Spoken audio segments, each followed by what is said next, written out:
hier on s'est rendu au Marigot de Kankossa.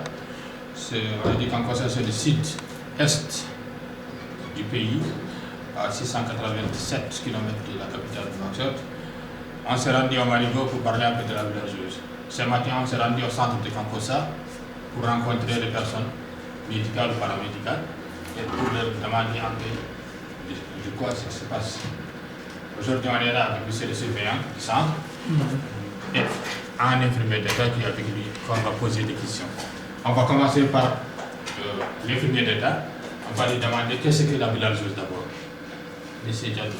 Je me présente d'abord, je m'appelle Diallo Hamid Abdul, infirmier d'État, chargé de forfait du centre santé de Kankossa. Donc, vous nous avez posé une question encore très frappante dans notre Mourata, c'est-à-dire la bilharziose. La bilharziose, c'est une maladie parasitaire transmise par un cystosome, c'est-à-dire surtout on peut trouver ça dans les eaux stagnantes, surtout notre mare de Kankossa, on dit le fleuve de Kankossa, c'est-à-dire nous avons un taux un peu exagérant que les gens c'est-à-dire contaminent ici dans ce fleuve. Merci beaucoup. Donc vous avez dit que la villageuse est une maladie contagieuse qui se contamine par le cytosome et qui se trouve dans le Marigot de Kankossa. On va poser la question maintenant à M. le Sylvain. M. le Sylvain, est-ce que la villageuse se trouve exactement ici seulement dans le Marigot de Kankossa ou c'est dans toute la commune, dans les autres villages, dans les marais, dans les eaux stagnantes? Est-ce que dans les autres villages environnants il y a la villageuse? Tout d'abord, je me présente, je m'appelle Habib Mohamed Dardès, le major du centre de santé de Kankossa. Pour ce qui est de la bilharziose, on a un lac de longueur à peu près 10 à 14 km. C'est un lac vraiment où il y a le parasite, puisqu'il y a beaucoup d'enfants qui sont touchés, la plupart des enfants au niveau de la ville, la plupart, soit c'est macroscopique ou bien microscopique.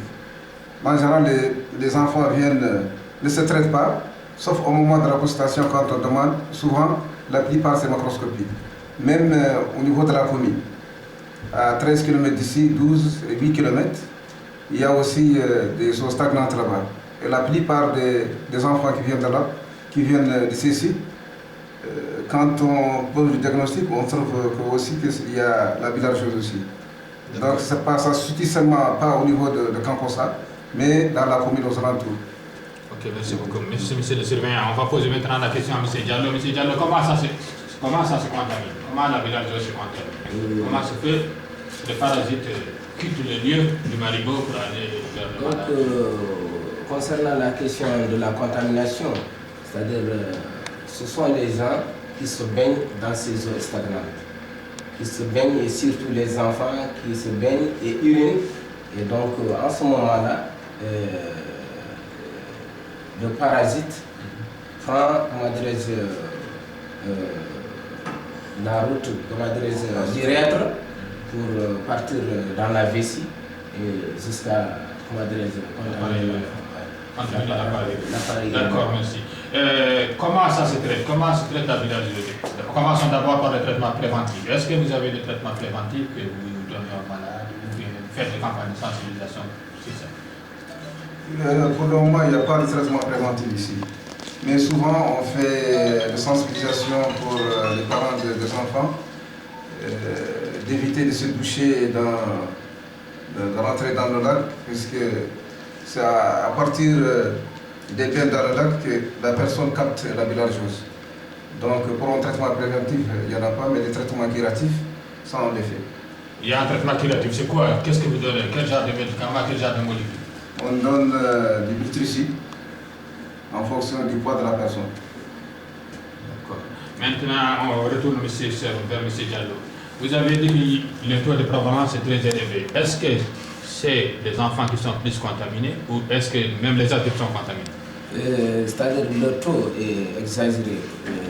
Comment dirais-je? les enfants et les adultes tous sont, c'est-à-dire on se rencontre dans la consultation. C'est-à-dire le plus grand nombre, ce sont des enfants. Pour nous, ici à la consultation, tu vois un enfant qui est complètement anémie. Et cette anémie, si vous posez une question, c'est-à-dire pour est-ce qu'il urine du sang ou bien il y a une brûlure mictionnelle, ça veut dire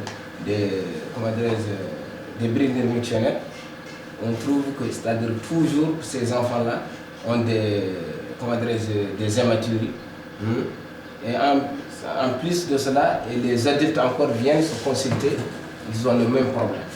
D'accord, vous avez parlé des hématuries, ça c'est le terme scientifique. Qu'est-ce que ça veut dire? Qu'est-ce que ça veut dire hématurie? C'est quoi? Hématurie, c'est uriner du sang.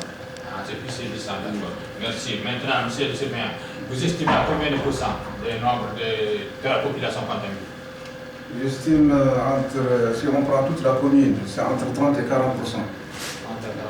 à 40% de la population touchée. Et surtout, la tranche d'âge plus touchée, c'est entre 7 et 15 ans.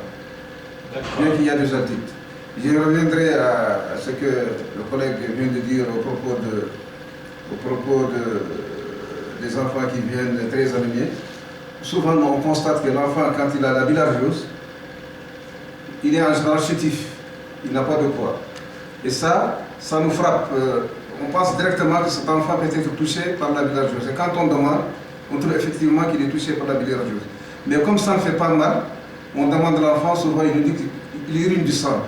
Mais comme que ça ne fait pas mal, il ne vient pas à la consultation. Ils viennent au moment quand il y a des brûlures mictionnées, il dit ça à ses parents pour consulter. D'accord, merci beaucoup. Bon, au niveau ministériel, au niveau du ministère de la Santé, il y a le programme de lutte contre la bilharziose, comme le programme de lutte contre le sida, le programme de lutte contre le paludisme. Est-ce que ce programme a un impact au niveau du campus? C'est-à-dire, au niveau de campus, il n'y a pas un programme de lutte contre la bilharziose. Mais nous voulons, c'est-à-dire que le gouvernement nous aide quand même pour lutter contre ce fléau, c'est-à-dire qui frappe la morata de campus. C'est-à-dire si on a des organismes quand même qui peuvent nous aider pour lutter contre ce fléau. Merci, vous avez parlé des organismes. Monsieur le Sylvain, je retourne vers vous. Est-ce que vous avez des partenaires nationaux ou internationaux ou des organismes ou des ONG qui vous aident dans ces domaines? Actuellement, pour le moment, j'ai dit non, puisque il y a, je ne sais pas exactement quelle année, il y avait une équipe de laboratoires qui sont venus voir le pourcentage, prendre des échantillons un peu partout dans la commune pour voir la prévalence des cas de bilharziose.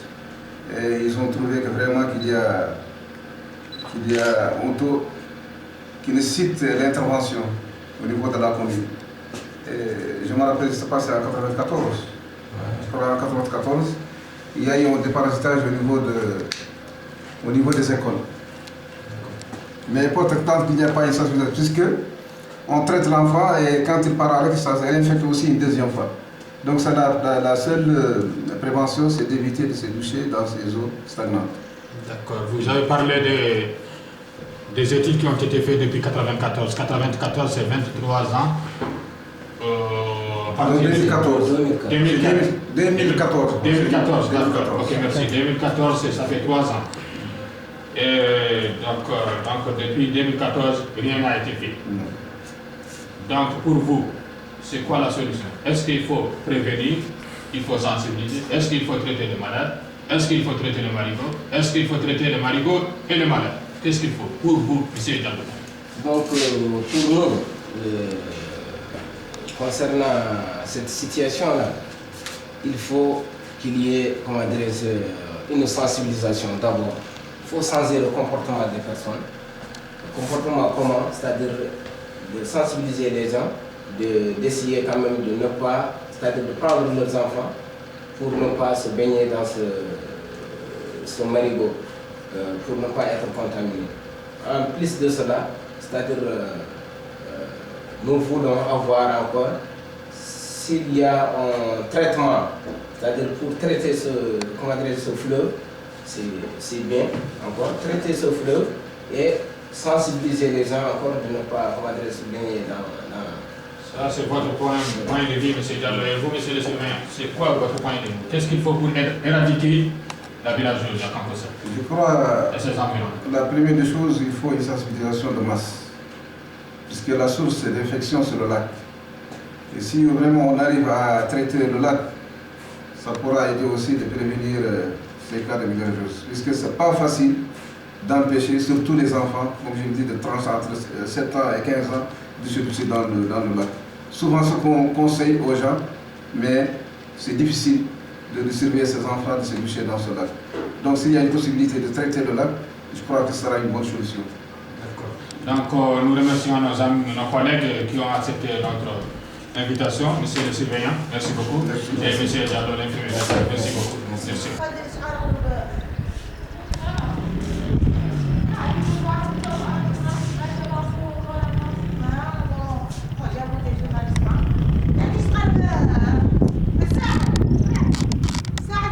Ici, c'est Kankossa.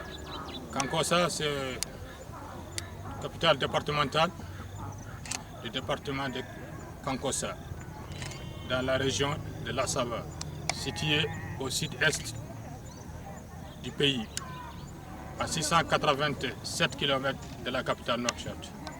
Kankossa est fondée en 1953, 7 ans avant l'indépendance. Kankossa se situe entre la Dire et le Marigot, comme le disent certains documents, de la Dire au Marigot. Kankossa est divisé en deux parties, Kankossa 1 et Kankossa 2. Kankossa 1, là où se trouve toute l'administration. Et Kankossa 2, là où se trouve une grande partie de la population. Kankossa est divisé par un marigot, un long marigot de dizaines de kilomètres, voire une trentaine ou une quarantaine de kilomètres pendant l'hivernage et une vingtaine de kilomètres pendant l'été. Le reportage, ce qui nous importe, c'est les marigots. Les marigots, dont la largeur est estimée à 1 km dans certains endroits et de 30 à 40 mètres dans certains endroits. Donc la profondeur ne dépasse pas 5 à 7 mètres de profondeur dans les parties les plus profondes. Kankossa nous intéresse pour la parasitémie de ce marigot. Dans ce marigot se baignent des enfants. Des femmes font leur vaisselle. Les agriculteurs font leur agriculture. Leur jardin arrosent leur jardin. Mais dans ces marigots se trouvent beaucoup de parasites. Des parasites, plus précisément, ce qu'on appelle la bilharzose.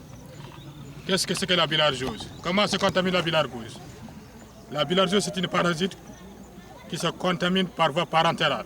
Les enfants quittent la ville, se baignent dans les marigots et la parasite s'infiltre au niveau de la peau. Qu'est-ce qui se passe après? Quelques mois après ou quelques années après, l'enfant commence à pisser du sang. Et sans être traité, ça évolue. À l'âge adulte, qu'est-ce qui va se passer? Il y aura des problèmes d'urologie qui vont évoluer vers le cancer du vessie. Une fois le cancer, dès que ça dépasse le traitement chirurgical, le cancer devient rebelle au traitement chimiothérapie et radiothérapie.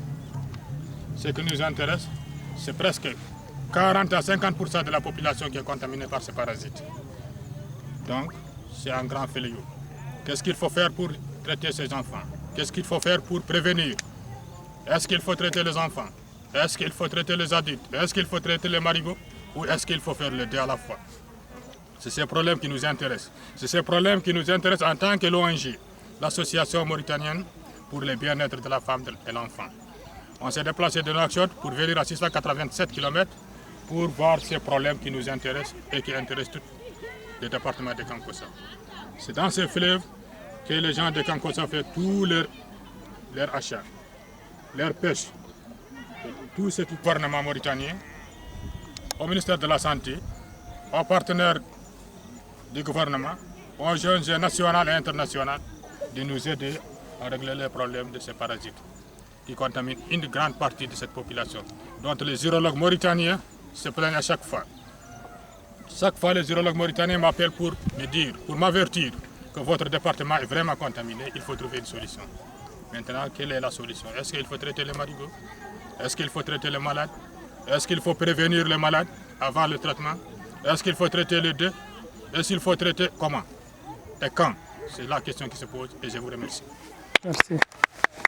Le Kankossa est divisé en deux parties, Kankossa 1 et Kankossa 2, qui ne sont même pas reliés par un pont, mais qui sont reliés par des pirogues qui font traverser des gens. Voilà un exemple, un pirogue quittant le Kankossa 1 vers le Kankossa 2. La majeure partie de la population est de l'autre côté, mais les marchés se trouvent de Kankossa 1, l'administration, tout se trouve de ce côté-là, donc les gens sont obligés de traverser chaque matin des va-et-vient. Les élèves qui quittent de l'autre côté pour venir ici. Il y a des écoles qui sont sur la rive du marigot. Donc les élèves quittent directement de l'école vers les marigots, ce qui nous pose un grand problème. Il faut trouver ça. C'est par là que les gens traversent. Voilà les pirogues qui sont là. Je suis là avec un piroguier qui m'a dit pendant l'hivernage que la longueur, voilà la longueur du marigot est de à peu près 300 mètres pendant l'hivernage. Mais vers l'été, ça se réduit à 200, voire 100 mètres.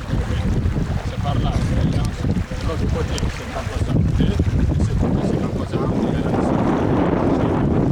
mais de l'autre côté, presque 40% de la population qui habite de l'autre côté, qui sont là, obligés de traverser chaque fois pour voyager. Donc les gens sont permanemment dans ce marigot. Voilà ce que vous voyez, ils sont en train de faire les vaisselles, les enfants qui se tiennent dans le marigot. C'est là où se trouve que se fait toute la contamination. Les gens passent éternellement dans ce marigot. Donc, toujours il y a la contamination de cette village. Et vraiment qui touche la population de Kankossa. Et je vous remercie.